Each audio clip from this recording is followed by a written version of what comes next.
Welcome back to Inside Boxing's Throwdown. My name is Steve Johnson. My co-host here, Aurelio Martinez. We're going to talk about in this episode, conversations purely about another fight that has been, I don't know if I want to say highly anticipated, but anytime you have a fight, Aurelio, where Ricardo Mayorga is involved in, he's going to sell the fight. This particular fight is against he and Shane Mosley, Sugar Shane, and it's a part of Mosley Promotions. This fight is going to be held August 29th at the Mandalay Bay in Las Vegas, Nevada. I have a main problem with this because I knew it was going to happen, Aurelio, and it did. Don King, just yesterday, as a matter of fact, I think it was Friday, okay. Don King filed a lawsuit to stop this fight. Shane Mosley, Ricardo Mayorga is under contract, with Don King. Yeah, he is. And Don King, he does his thing. He lays in the weeds and lets everything get going. They've actually sold a ton of tickets for this fight. Don King steps in now, and you and I know the only way he'll step aside now is if they give him a bunch of money. Okay. I want to talk about that, but let's go ahead and talk about the fight as it's planned to go down. Okay, because I do want to talk about that Don King issue. Yeah. Okay. But as the fight goes on, okay, ordinarily, under normal circumstances, I would give Mayorga a very good shot at winning this fight simply because he's always been a heavy-handed hitter. Mm-hmm. He comes with heydays in Mississippi's, and Sugar Shane is way past beyond his prime, and I'm talking about way past beyond his prime. Okay. Yeah. So, ordinarily, I would say Mayorga could win this fight. And I would actually pick Mayorga to win this fight just for that simple reason. Sugar Shane's not the Sugar Shane he was that we all remember, okay? But being that it's a Sugar Shane promotion, I know that Mayorga is in it for the money. Now, he's been in his last few fights. Exactly. So, being that it's in it for his money, he's not so much concerned about winning anything anymore. He's only concerned about getting a payday. So he's going to go in there and try to make it look good. But I don't see him winning simply for that reason. And it's unfortunate because I think he probably can win this fight if he actually went into the ring thinking victory. And I agree with you to a point on this. This fight is interesting because they're both well past their primes. Like you said, though, Mayorga is strictly in it for money. Sugar Shane is looking at this to catapult him to another fight, and he's trying to go along the same lines as Roy Jones, who we'll talk about in another episode. But it's always interesting with Mayorga. I'll tell you the thing that really changed everything for me, and I agree with you on this. When most of you people got to see, like we did when they had their press conference, okay, and Mayorga stepped up there, and he blew smoke. He had his cigarette in his mouth, and he blew smoke in Shane's face, okay? And Shane knocked that cigarette out of his mouth. It reminded me of a carnival act. But his reflex, he was knocked, didn't hit him in the face, just knocked it right out of his mouth and then pushed him back. And I thought to myself right then, the old Mayorga, that wouldn't have went like that. Yeah. As soon as Shane knocked it out of his mouth, Mayorga would have been thrown up right there. We'd had a scuffle. Okay. And it didn't happen, and I thought to myself right then, there it is. There it is. Like you said, he's not prepared. All he's doing is his usual selling the fight. I'm really shocked this is a pay-per-view. But I am glad that it's pay-per-view for one reason.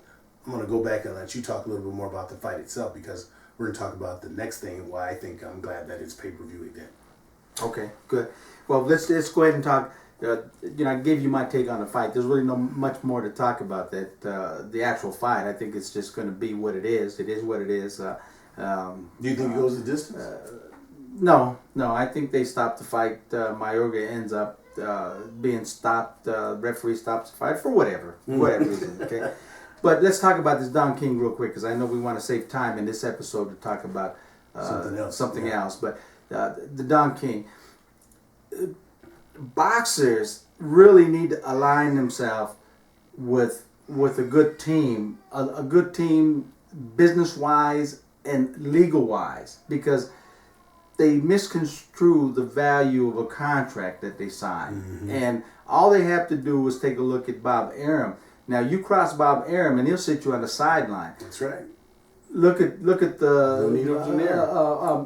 guy right now, Mikey Garcia. He still hasn't fought since he got in a dispute with Bob Arum. Okay, now he's wasted his days. As far as I'm concerned, I'll go on the limb and say Mikey. This isn't about Mikey, but I just want to put this in. He's on the shelf because of the contract dispute. Okay, right. He's on the contract and he's not going to fight until Bob Arum gets satisfaction. Right. Bottom line. Same thing with Don King. This is what I'm leading to. Don King has a signed contract with Mayorga. He just issued this injunction to stop the fight. And I'll tell you what, don't be surprised if this fight never happens, because now paper is paper. Legal is legal. Okay, so now the only way you're going to satisfy Don King is he's got to be paid. He's got to be satisfied, or the fight's not going to happen. So, being that it's pay-per-view, what are you going to give Don King? You're going to say, okay, we're going to get a share of the pay-per-view, which I don't think he wants. He's going to say, no, you're just going to go ahead and give me certain amount of $500,000 or $1 million or whatever the case is. But unless Don King is satisfied, this fight's not going to happen. I agree. Okay. It looks ugly, Aurelio, because they've sold a ton of tickets, and this, refund, I don't know, man. It's ugly. It's ugly. But anytime you deal with a fighter that's in a dispute with Don King, you have to stay away from him. Well, the best thing they could have did, they knew he had a contract and there was going to be a contract dispute. Talk to Don King and work out a deal. Either work it out if you want to have it in the United States, or go have the fight in Colombia. There you go. Okay? Go have the fight in Colombia, and then it takes a whole different avenue for legal-wise. But anyhow, we got 3 minutes. Talk about, hopefully this fight will go through, because you want to bring this to the table. Yes, because this will be the first time in at least a decade that we've had a female fighter on the televised portion of a pay-per-view event. That fight will be Maureen Shea versus, I got to get her name correct. Okay. So I want to make sure I have her name correct for you guys. It's Julian Alejandra Luna Avila. Okay, and What's so hard about that? Well, I want to get her whole name in there, but right now she's the IBF World Super Bantamweight Champion, and that fight will go on the undercard, the televised portion of the undercard of the Mayorga and Shane Mosley fight. I know we're all looking forward to that. The women have been shelved for long enough, but let me say this real quick. I almost forgot, and I have to mention this.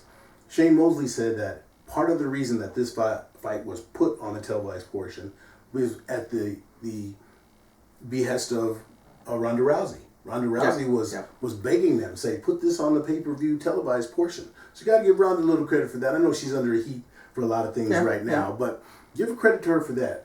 It seems like she's promoting women's sports, period, and I'll give her credit for that. But Maureen, you've been a champion for a long time, a very strong advocate for women in the sport. I'm glad to see this happen. I sure hope that Don King, they work out something to give this man the money. Mayorga, is what it is, but they work something out, because we really need to see the women, on this show. And hopefully that will catapult the rest of these promoters to get these women not on the undercard radio, on the televised portion. Well, think about it is everything's revenue driven. Exactly. Okay? And I can understand to one point where it's hard to put a female as the main banner. Yes. But it's going to come to that. But what I'm saying is the women's boxing has come so far. Yes. You're actually getting very good fights from the women fighters, and they need to be on the televised portions of not only pay-per-view but all of them. They need to be recognized, because this isn't just entertainment as far as having two girls fight in the ring. We're talking about skills. Yes. We're talking about skills, and we're talking about they train just as hard as the men, if not harder. True. They spar. Many times they have to spar with men because they don't have enough females to spar with. So they work very hard. And I'll tell you what, I enjoy watching them. I see talent in their fights, so I'm all for it.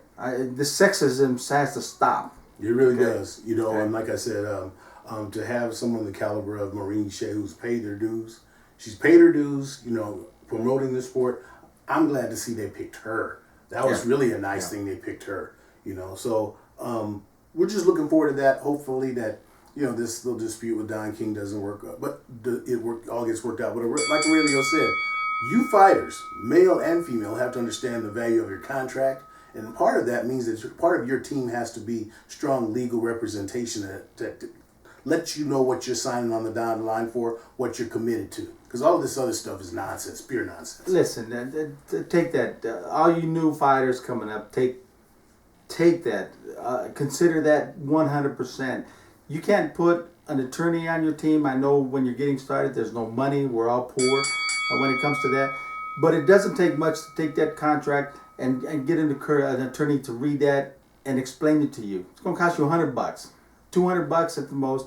He will actually highlight the areas there that you need to be careful of, because these contracts are promoter loaded. Yes. Manager loaded, promoter Without loaded. a doubt. I mean, if you lose a fight, they can kick you out. Hey. Okay. If you win a fight, you can't get out. Okay. So just protect yourself. Protect yourself, because you come and you start making big money.